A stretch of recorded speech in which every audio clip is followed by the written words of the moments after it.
Hi, how you doing? Justin here. Welcome to IM123, which we're going to be starting a look at major scale improvisation. And we're going to be using the G major scale, which I'm hoping that you've kind of got under your fingers now and you're okay playing it up and down from memory. It's important that you're kind of there before we start on doing this. And what we're going to be doing is looking at using this scale to make up some little solos. And what I'm going to do is go through some of the hints with you, and then I'll kind of demonstrate them to a backing track. Now, I've just mentioned it, backing track. Very, very important that you practice this stuff with either a backing track, a jam buddy, or you record yourself playing some chords and solo over the top.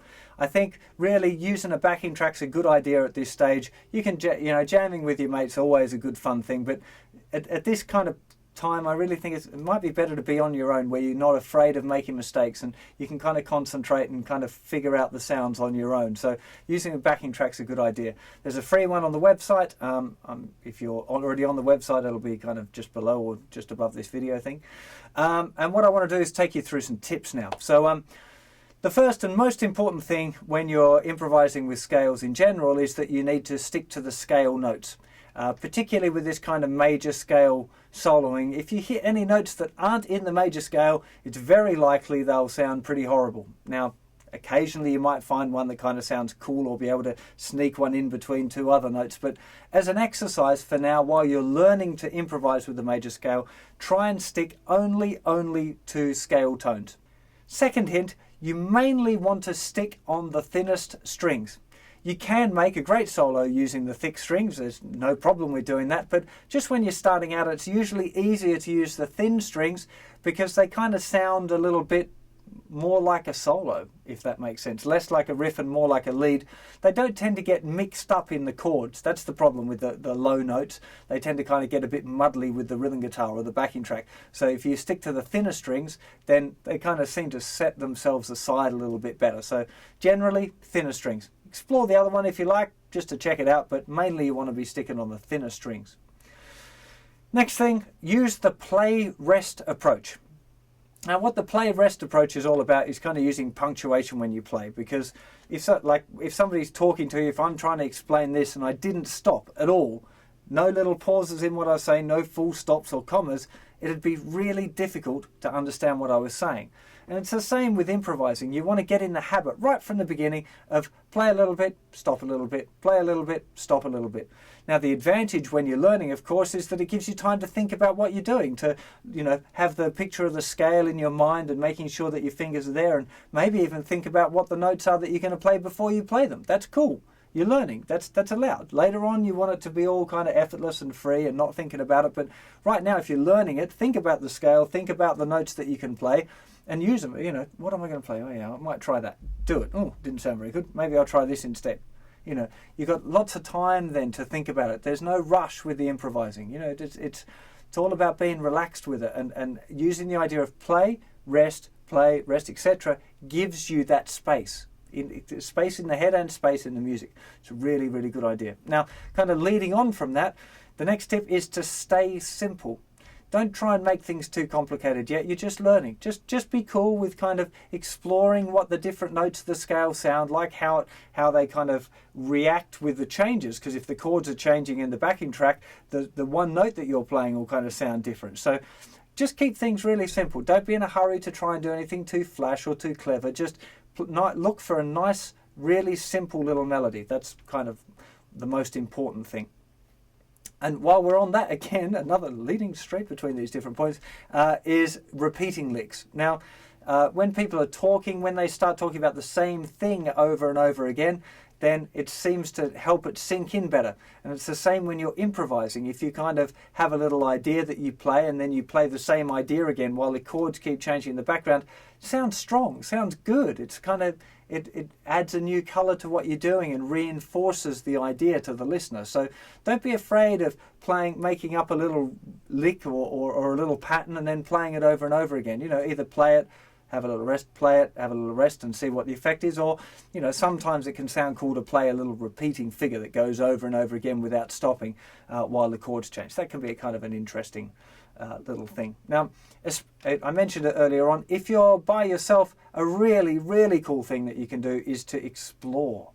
You're on your own, you're learning this stuff, so there's no limit here. You know, try doing solos only on the thick strings. Try jumping from the thinner strings to the thicker strings and back again, or whatever. There's no rules here. So long as you hit the scale dots, if you like, the notes of the scale, and you don't hit other notes, it's going to be interesting. Right? Notice the word interesting. Might not be brilliant, but it'll be interesting, and it shouldn't sound, you know, horrible, like out of tune. It just might not kind of sound maybe the most melodic, nicest solo you've ever heard if you're jumping from.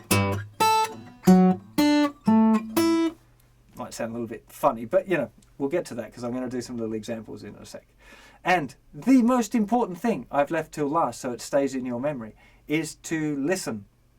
Now, what you're really listening for is the effect of the note that you're playing and the backing track, to the whole thing together. Don't just listen to what you're doing, because then you're not getting the whole picture, because somebody that's listening is listening to your guitar on the backing track. It's the effect of those things together that's really important, not just one of the things. So as you're playing, try and let your ears be listening to the whole thing, the whole sound, the sound of your instrument playing against the backing track. That's really what you're listening out for, you know. And with the major scale, it's a lot about listening. And if you find yourself on a note that doesn't sound very good, move to either one note higher or one note lower, and you're going to end up on a note that sounds really good. It's a kind of weird thing with this major scale stuff, is you're only ever one step away from a good note. So if you choose one note that doesn't sound great, move to the next note. It'll probably sound really good. So I'm going to put on the G major backing track now, and I'm just going to run through these little points with you again, but with a little bit of playing as well, so you can hear what I'm talking about. Okay, let's try out these ideas that I've just mentioned to you. So first of all, we just want scale notes. These are all going to be good while we're sticking with the scale.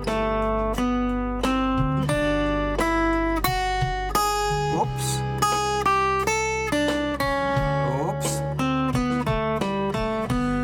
While you stay on the scale, it's all going to be good. Oops. Oh, even worse. Oh, that's better. Now you'll see that I'm mostly staying on the thinnest three strings.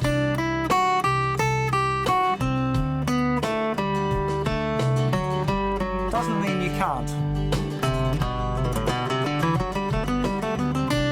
It sounds better up there. Now hopefully as well you can see that I play a bit and rest a bit. Then you can repeating these.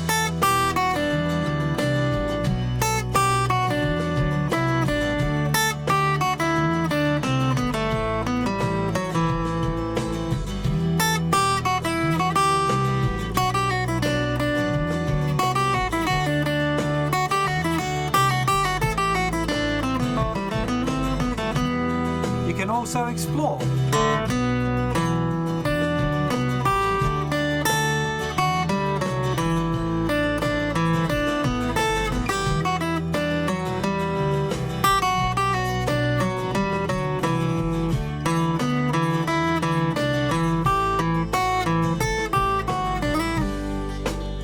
This is the time to do it now.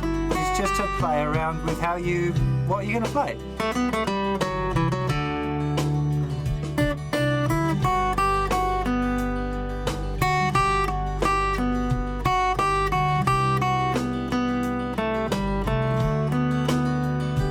Really good fun.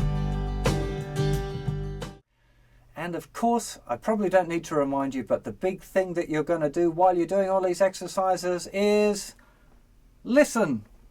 Really, really important. Just keep your ears open all the time while you're playing. Make sure that you're listening to your own guitar and the backing track or whoever you're playing with, and you're listening to the effect that the notes that you play have on the whole sound.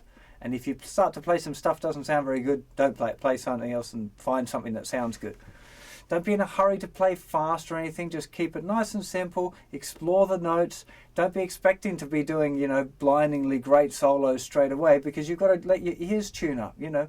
After you've been doing this a bit, you start to find, your fingers kind of find where the nice notes are without you even having to try. It's almost like it becomes instinctive to find the right notes rather than kind of having to think about it too much. But right now you'll have to think, you're just learning it. So don't be afraid of thinking about what you're doing, about looking at the notes, thinking about the scale. Let all of that other stuff happen by itself naturally. But beginning, you got to think a bit. So I'll leave you with me having a bit of a muck around over this tune or that backing track. You know, feel free to have a go at nicking some licks or whatever you feel like, and I'll see you for another lesson sometime very, very soon. Take care of yourselves. Bye bye.